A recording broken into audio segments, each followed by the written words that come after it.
Let us see the next question. Figure shows a square loop of side 1 meter, resistance 1 ohm हो गई है ना. The magnetic field on left side of line PQ has magnitude this much.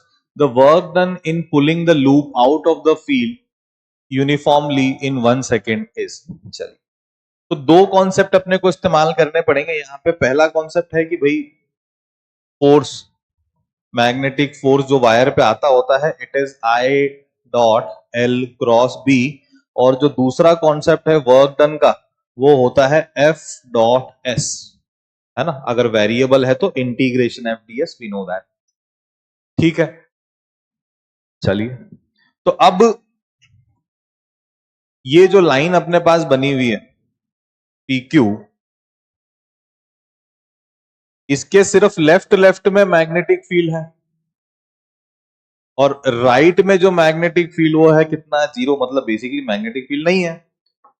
तो अपन ये देखें कि जब ये लूप जो है कुछ इस प्रकार से है ना, कुछ बाहर आ चुका है, तो अपने को एक तो ये बात पता है कि इसका जो फ्लक्स है वो क्या हो रहा है,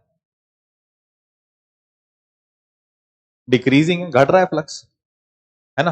पहले बड़ा एरिया अंदर था मैग्नेटिक फील्ड के, अब छोटा एरिया अंदर है तो फ्लक्स घट रहा है.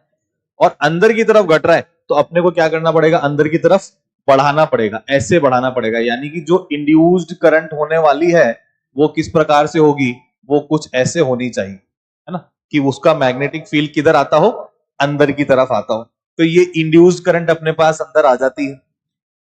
अब इस इंड्यूस्ड करंट के कारण देखो इस वायर पे तो कोई फोर्स नहीं लग रहा क्योंकि वो है ही नहीं फील्ड के अंदर, पर ये वाला वायर तो है.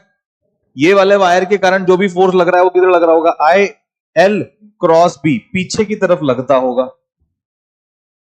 तो जो मैग्नेटिक फोर्स लग रहा है एफ बी, वो पीछे की तरफ लग रहा है. ऊपर वाले वायर पे एल क्रॉस बी ऊपर लग गया, नीचे वाले वायर पे नीचे लग गया, इतना इतने से पार्ट पे. क्योंकि दोनों की लेंथ सेम है, फोर्स अपोजिट आ रहा है, मतलब ये तो एक दूसरे को कैंसिल आउट कर देंगे, इनकी मुझे कोई खास परवाह है भी नहीं, है ना.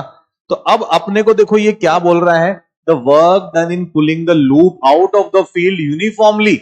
यूनिफॉर्मली बाहर निकालना है इसको, यूनिफॉर्मली बाहर निकालना है.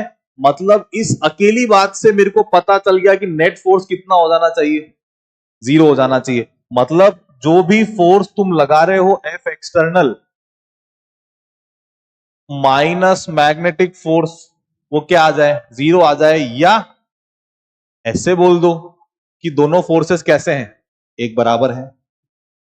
ठीक है बात. और फोर्स आया कितना हुआ है, आई एल बी आया हुआ है. चलिए, फोर्स आ गया और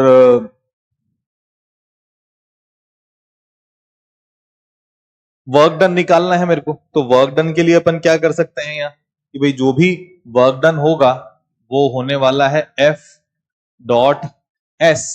फोर्स की वैल्यू आ गई है आई एल बी, एस की वैल्यू आ गई है 1 मीटर.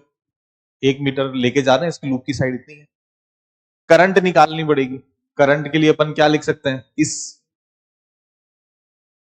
वायर में कितना इंड्यूस ईएमएफ हो रहा होगा, ईएमएफ होगा उस पर B V L by R into L B. ये हो गया अपने पास वर्क डन. तो B square L square into V by R. चलिए, तो बी की वैल्यू अपने को दे रखी है 1, L square is also 1, resistance is also 1. मेरे को पता निकालनी पड़ेगी यहां पे वेलोसिटी. तो वेलोसिटी कितनी होगी, डिस्टेंस अपॉन टाइम.